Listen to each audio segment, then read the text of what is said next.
प्यारे विद्यार्थियों, मैं डॉक्टर नेमीचंद कुमावत, सहायक आचार्य हिंदी विषय, राजकीय महाविद्यालय की इस बीए पार्ट थर्ड विषय हिंदी साहित्य के द्वितीय प्रश्न पत्र की इस ऑनलाइन कक्षा में आप सभी का हार्दिक अभिनंदन और स्वागत। प्यारे विद्यार्थियों, पिछली ऑनलाइन कक्षा में मैंने आपको हिंदी कहानी के उद्भव और विकास पर विस्तार से चर्चा करते हुए अध्ययन करवाया। आपके पाठ्यक्रम पर भी मैंने विस्तार से चर्चा की है कि 25 अंकों का ये पाठ्यक्रम आपका है। हिंदी कहानी के उद्भव और विकास, उसके प्रमुख तत्व, इसी तरह से हिंदी उपन्यास का उद्भव और विकास, उसके प्रमुख तत्व और प्रकार आदि पे मैंने ये एक 13 अंकों का और एक 12 अंकों का जो प्रश्न आएगा, तो ये जो 13 अंकों का जो प्रश्न है हिंदी कहानी के उद्भव और विकास पर भी ये आएगा। और पिछली ऑनलाइन कक्षा में मैंने एक थोड़ा सा ये कह दिया कि ये आपकी बीए पार्ट सेकंड की कक्षा है। मैं क्षमा चाहता हूँ, वो आपकी बीए पार्ट थर्ड की ये ऑनलाइन कक्षा है और हिंदी साहित्य के द्वितीय प्रश्न पत्र की इस ऑनलाइन कक्षा में आपका पुनः हार्दिक अभिनंदन और स्वागत। पिछली ऑनलाइन कक्षा में हमने हिंदी कहानी की प्रमुख परिभाषाएं देखी भारतीय और पाश्चात्य दृष्टिकोण से, और हिंदी कहानी का पूरा इतिहास देखा कि कैसे इसका जन्म हुआ, और हिंदी की जो पहली कहानियां हैं उन पे भी 5-7 पर हमने चर्चा की कि सरस्वती पत्रिका और इंदु पत्रिका में ये कहानियाँ प्रकाशित हुई है। 1900 ईस्वी से लेकर 1916 ईस्वी तक के समय को हमने प्रेमचंद पूर्व युगीन कहानी में रखा है और उसका हमने विस्तार से पिछली ऑनलाइन कक्षा में अध्ययन किया है। तो आज की इस ऑनलाइन कक्षा को मैं आरंभ करने जा रहा हूँ प्रेमचंद युगीन हिंदी कहानी 1916 ईस्वी से 1936 ईस्वी तक। 1916 ईस्वी में हिंदी साहित्य देदीप्यमान नक्षत्र यानी प्रेमचंद जी का उदय हुआ। इनकी पहली कहानी 1916 ईस्वी में पंच परमेश्वर नामक कहानी प्रकाशित हुई। प्रेमचंद इनका उपनाम था और इनका वास्तविक नाम धनपत राय था। असहयोग आंदोलन के समय सब डिप्टी इंस्पेक्टर की नौकरी छोड़कर हिंदी साहित्य में ये उतरे। पहले इन्होंने उर्दू में नवाब राय के नाम से ये लिखा करते थे, और 1907 ईस्वी में उर्दू में इनकी पहली कहानी संसार का अनमोल रत्न प्रकाशित हुई। फिर ये हिंदी से प्रभावित होकर हिंदी में लेखन करने लगे। इनका पहला उर्दू कहानी संग्रह सोजे वतन है। वे समर यात्रा को अंग्रेजी सरकार ने जब्त कर लिया। वह हंस पत्रिका जिसके संपादक थे को उसको बंद करने हेतु इनको बाध्य किया गया। इन्होंने अपनी युग के संघर्ष को उभारा है। उनकी रचनाओं में ग्रामीण व किसानों के प्रभावशाली चित्र मिलते हैं। वे सुधारक और मानवता के सच्चे उपासक थे। पात्रों के भीतरी तहों तक पहुंचकर संवेदनाओं का यथार्थवादी चित्रण करना इनकी विशेषता थी। इनकी सभी कहानियाँ वातावरण एवं चरित्र प्रधान हैं। प्रेमचंद जी की भाषा में सादगी है, भाषा सुगठित व संतुलित है। मुहावरों का प्रयोग उनकी शैली को मोहक बनाता है। प्रेमचंद जी की रचनाओं का विश्व की कई भाषाओं में अनुवाद भी हुआ है। ये प्रथम कलाकार थे जिन्होंने हिंदी में जागरण और निर्माण की कहानियाँ लिखी, जिन्होंने हमारे प्रश्नों को समस्त देश के भीतर से देखा और कथा वस्तु के लिए गांव की ओर ये गए। इनकी रचनाओं पर हिंदी फिल्में भी बनी हैं। शतरंज की खिलाड़ी काफ़ी प्रसिद्ध भी हुई हैं। इन्होंने मर्यादा, माधुरी, हंस व जागरण इन 4 पत्रिकाओं का संपादन भी किया। इन्होंने लगभग 300 कहानियाँ लिखी जो मानसरोवर के 8 भागों में संकलित हैं।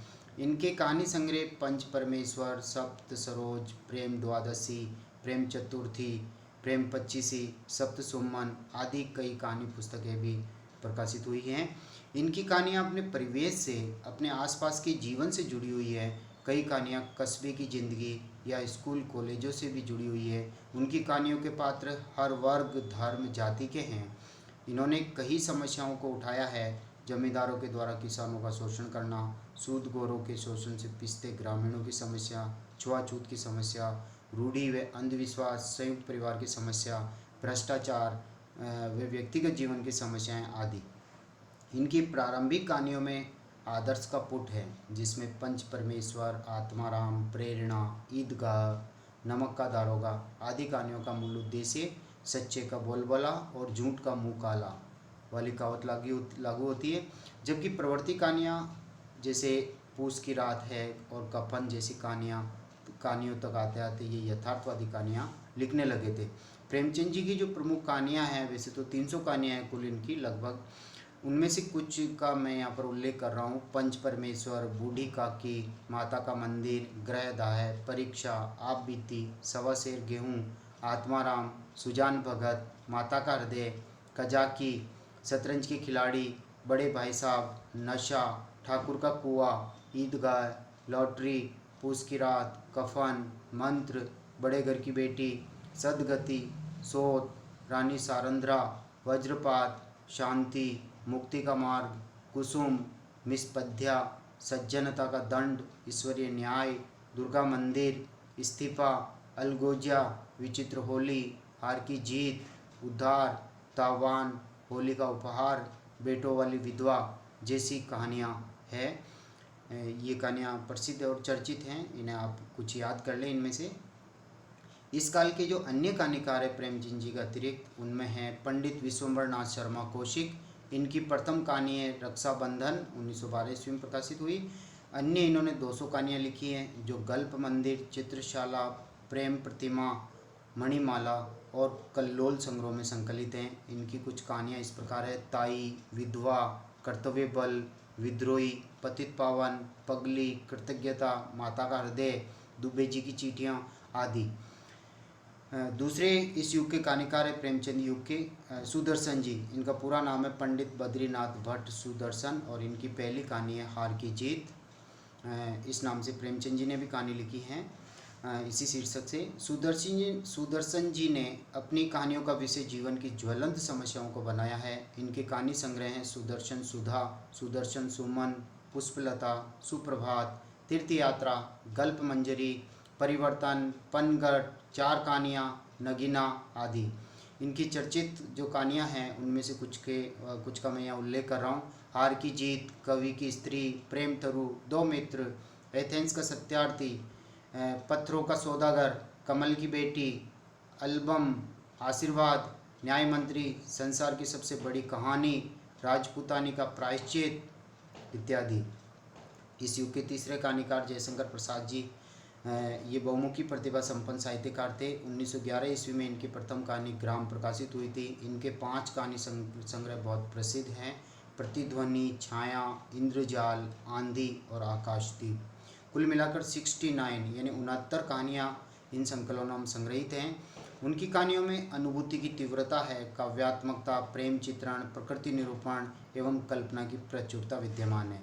इनकी कुछ प्रमुख कहानियाँ यहाँ मैं उल्लेख कर रहा हूँ: पुरस्कार, इंद्रजाल, आकाशदीप, ममता, मधुआ, देवव्रत, बेड़ी, प्रतिध्वनि, आंधी, सालवती, बिसाती, चंद्रवती का स्तंभ, खंडर की लिपि, पत्थर की पुकार, उस पार का योगी, प्रतिमा, कला, देवदासी आदि इनकी प्रसिद्ध कहानियाँ हैं। चौथे कहानीकार हैं इस युग के आचार्य चतुर्सेन शास्त्री जी। इन्होंने ऐतिहासिक विषयों पर कहानियों की रचना की है। इनके कहानी संग्रह हैं रजकण और अक्षत। इनकी जो प्रमुख कहानियाँ हैं उनका उल्लेख देखिए: दुखवा में कांसे कहूँ मोरी सजनी, वे खुदा की राह पर, भिक्षुराज, ककड़ी की कीमत, सफ़ेद कोवा, सिंहगढ़, विजय, बाहर भीतर, कहानी खत्म हो गई, अम्बपालिका, पन्नाधाय, रूठी रानी, बावरचिन, हल्दी घाटी में, बाणवधु, प्रबुद्ध आदि इनकी प्रसिद्ध कहानियाँ हैं। इस युग के 5वें कहानीकार हैं उपेंद्र नाथ अस्क। इनकी कहानियों में समाजगत विषमताओं, मध्यम वर्ग की विसंगतियों, निम्न वर्गीय अभावग्रस्त जीवन संकटों का मार्मिक अंकन है। इनके कहानी संग्रह हैं निशानियाँ, दो धारा, बैंगन का पौधा, जेलम के साथ पुल, छींटे, कहानी लेखिका आदि। और आपकी कुछ प्रसिद्ध कहानियाँ इस प्रकार हैं: डाची, आकाशचारी, नासूर, अंकुर, खाली डिब्बा, एक उदासीन शाम, पिंजरा, पाषाण, मोती, दुल्लो, मरुस्थल, खिलौने, चट्टान, जादूगरनी, चित्रकार की मौत इत्यादि। इस युग के छठे कहानीकार है भगवती प्रसाद वाजपेयी जी। इन्होंने लगभग 300 कहानियाँ लिखी है जिसमें सामाजिक यथार्थ का चित्रण हुआ है। इन कहानियों में अछूत समस्या, विधवा विवाह जैसी समस्या, वैश्य समस्या जैसी अनेक समस्याओं को उठाया इन्होंने। और इनकी प्रमुख कहानियों में कणादी का ताजमहल, होटल का कमरा, मधु पर्व, आदि हैं। और इनके जो कहानी संग्रह हैं वो है हिल्लोर, पुष्करिणी, खाली बोतल, मिठाई वाला, निंदिया लागी जैसे इनके कहानी संग्रह हैं। और इनकी कुछ और कहानियाँ प्रसिद्ध है जैसे तारा, स्वप्नमयी, शबनम, बंसीवादन, झांकी, मैना, ट्रेन पर, हार जीत, मधुपर्व, दीपमालिका, हृदय गति आदि। अगले कहानीकार हैं पांडे बेचैन शर्मा उग्र। प्रेमचंद युगीन कहानीकारों में उग्र जी एक उल्लेखनीय कथाकार हैं। इनके कहानी संग्रह जो हैं वह है चिनगारियाँ, शैतान मंडली, बलात्कार, इंद्रधनुष, चॉकलेट, दो जग की आग, सन की अमीर, निर्लज्जा आदि। इनका हिंदी जगत में प्रवेश 1922 में हुआ। उनकी उग्रता के प्रभाव को आलोचकों ने उल्कापात, धूमकेतु, तूफान या बवंडर की उपमा दी है। इसी से इनकी कला के विद्रोही रूप का अनुमान किया जा सकता है।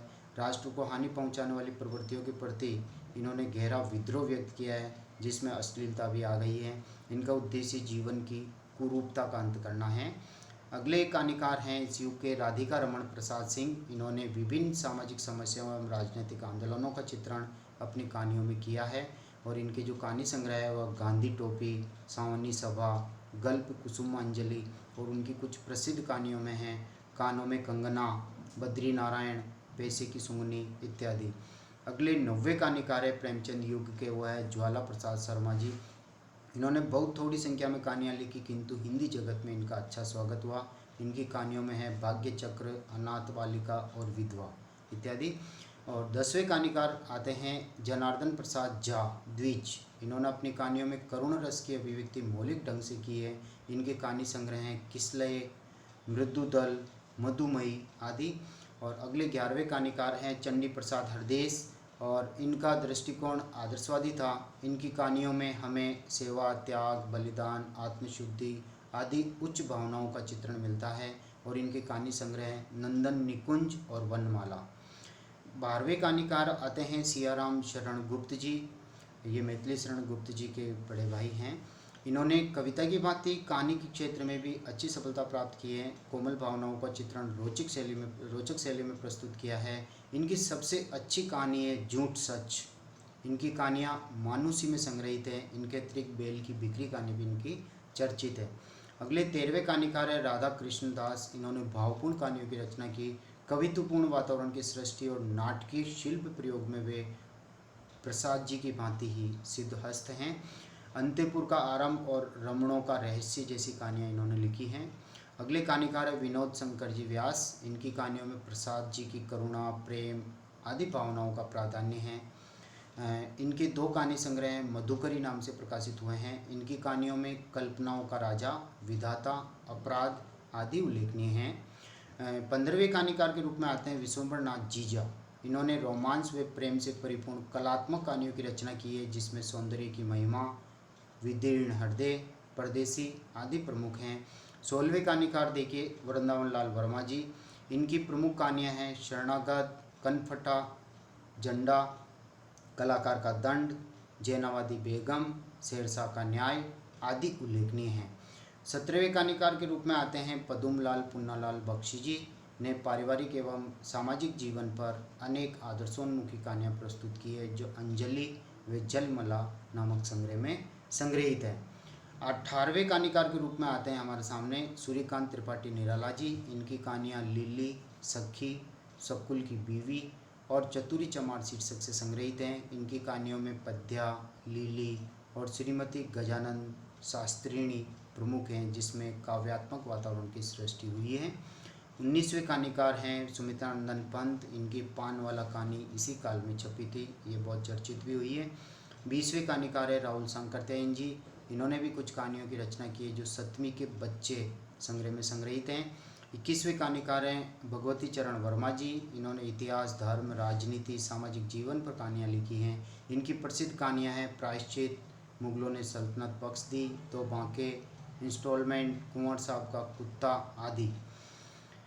22वें कहानीकार के रूप में हमारे सामने आते हैं चंद्रगुप्त विद्यालंकार। इन्होंने दैनिक जीवन की घटनाओं को अपनी कहानी का आधार बनाया। इनके कहानी संग्रह हैं चंद्रकला, भय का राज्य, अमावस आदि। इनकी प्रमुख कहानियाँ हैं कामकाज, मास्टर साहब, एक सप्ताह, 24 घंटे, क ख ग तथा गोरा, बचपन, संदेह, आंसू, शराबी, पगली, ताड़ का पत्ता जैसी कहानियाँ इनकी प्रसिद्ध रही हैं।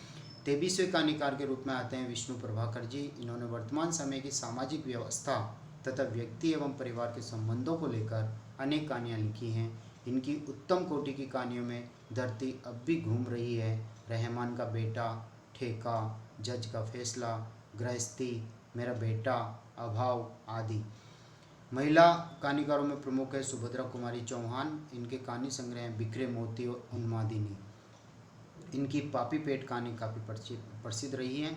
शिवरानी देवी, इनकी कहानियाँ कौमुदी संग्रह में संग्रहित हैं। उषा देवी मित्रा, इनकी कहानियाँ पीऊ कहाँ, मूर्त मृदंग, गोधूली, देवदासी, मन का मोह आदि में संकलित हैं।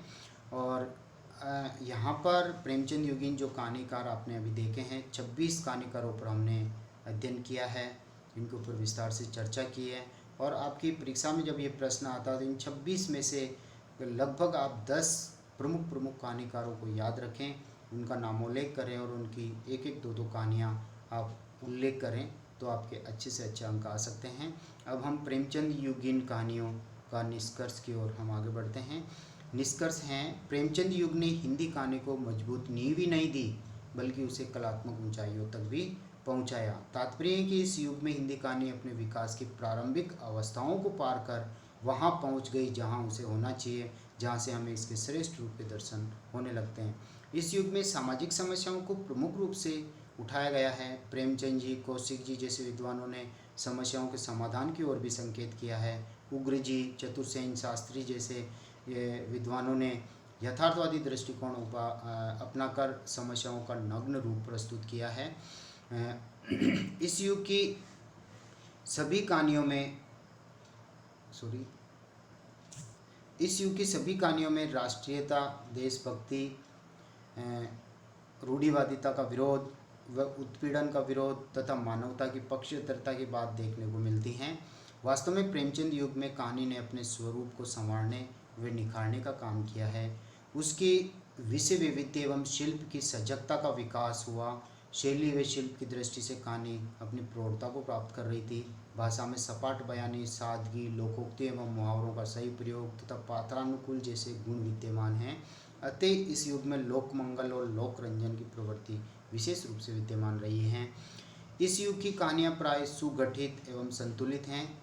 कहानियों का आरंभ, अंत चमत्कारिक तथा शीर्षक संक्षिप्त एवं सार्थक हैं। पात्रों का चरित्र चित्रण स्वाभाविक रूप से हुआ है। विचार और भाव, कला और उद्देश्य में समन्वय इस युग में दृष्टिगोचर होता है।